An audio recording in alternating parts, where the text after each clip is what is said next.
Welcome to Two Open Doors, the podcast that explores our power to open or close the doors of relationship with the important people in our lives. We hope you'll learn from and share your wisdom with our community. Thanks for joining us. Pleasure is a powerful source of motivation in our lives.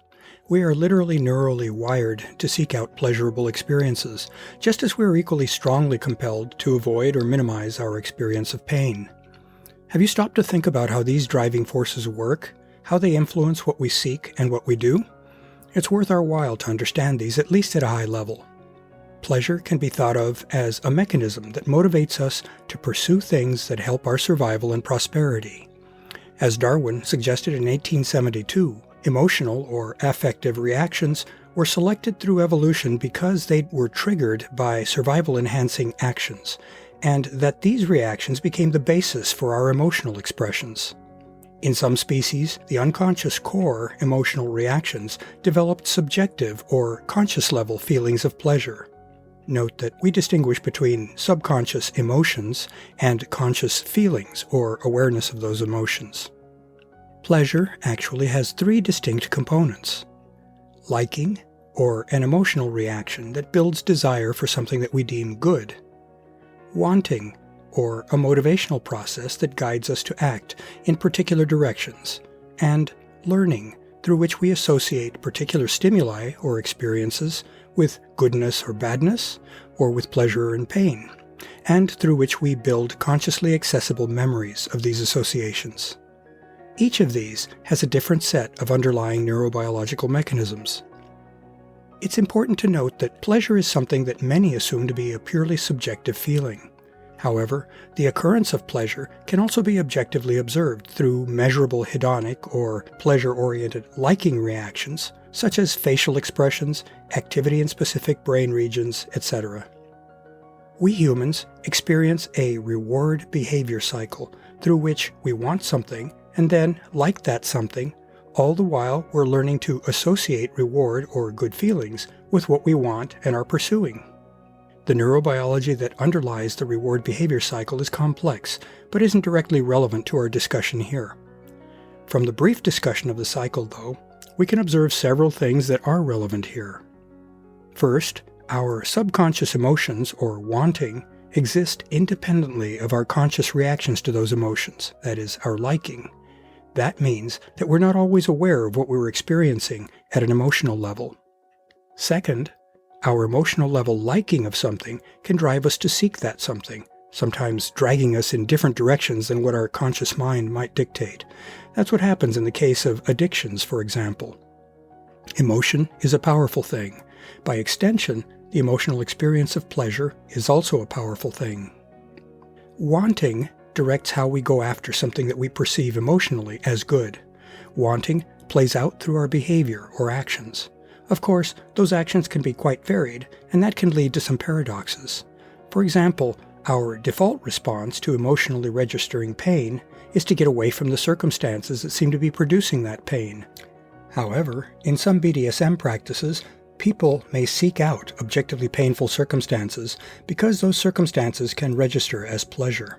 This example leads us to another observation. The emotions that we experience are flexibly connected with how we register those experiences, as good or bad, and with what actions we take to pursue or escape from the cause of those emotions. Few experiences are neurally hardwired as pleasurable or painful. Instead, we learn to associate emotions with an affective valence, that is, good or bad assessment, and with specific actions that we can take to pursue pleasure or escape pain. Pleasure and pain are very malleable experiences. The same pleasurable or painful experience can be consciously perceived differently by two different people. That means it's important for us to not assume that something that we like or dislike will be received identically by someone else. Our pleasure and pain associations are different. Let's consider now the roles of pleasure in our lives. So, we've just seen that pleasure is part of the foundation for the human psyche, and that it's an important part of what motivates us in life.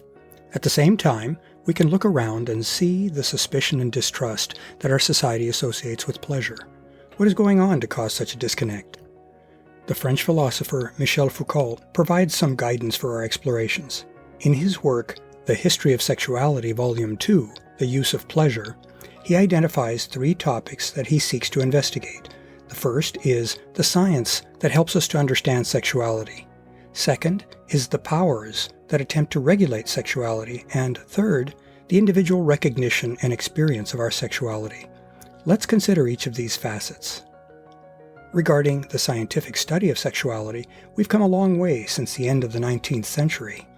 The science of sexology, of which I'm a practitioner, has much to tell us about how sex works and about how sex participates as an important aspect of our life. We'll have much more to say about sexology in a future post. Over time, the science of sexology has evolved from focusing almost totally on physiological mechanisms to a realization that the human experience of sex spans our mental, emotional, and spiritual life as well. That realization provided much of the impetus behind my development of the EMP model, which has been the subject of multiple prior posts.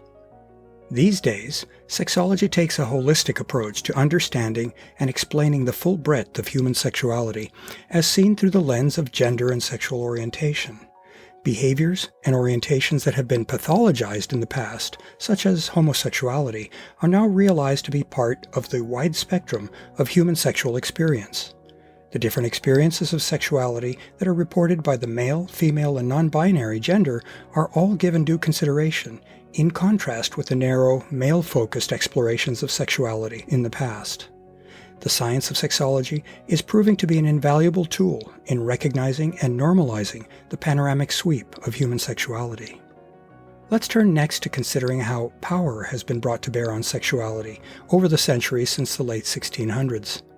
Christianity seems to have had a fraught relationship with the human body since the birth of that religion.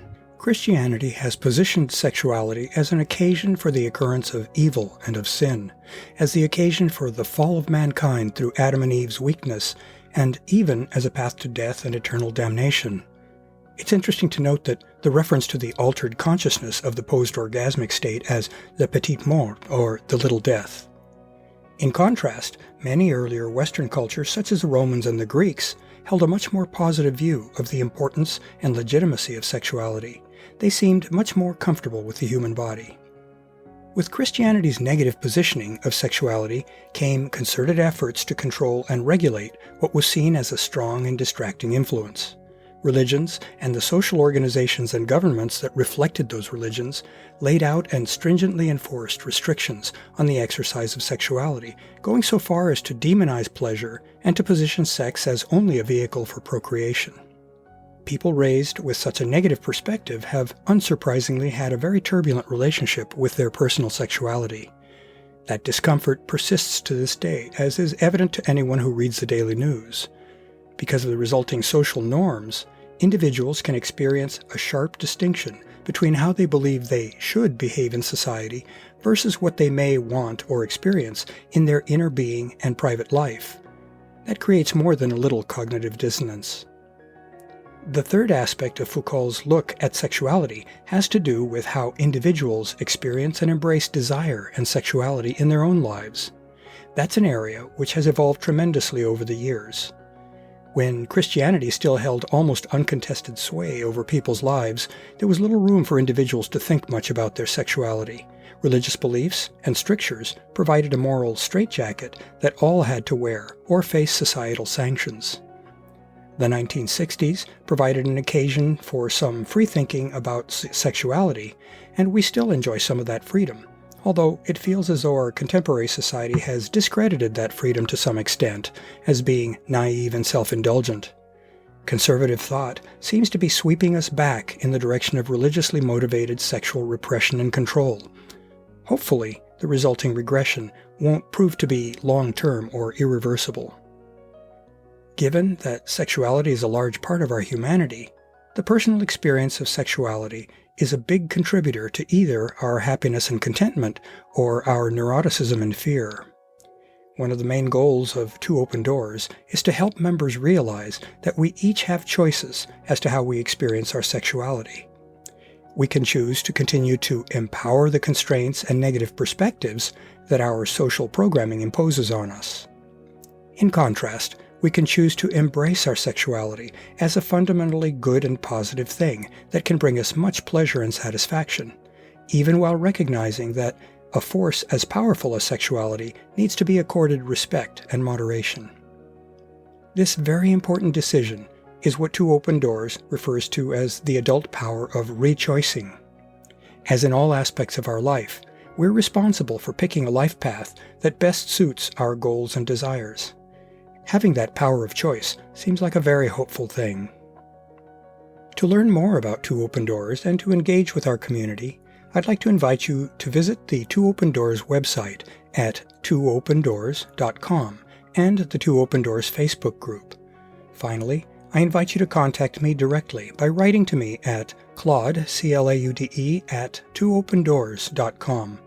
I'd love to hear from you, and I'll use your inputs to guide my work on future blog posts and podcast episodes.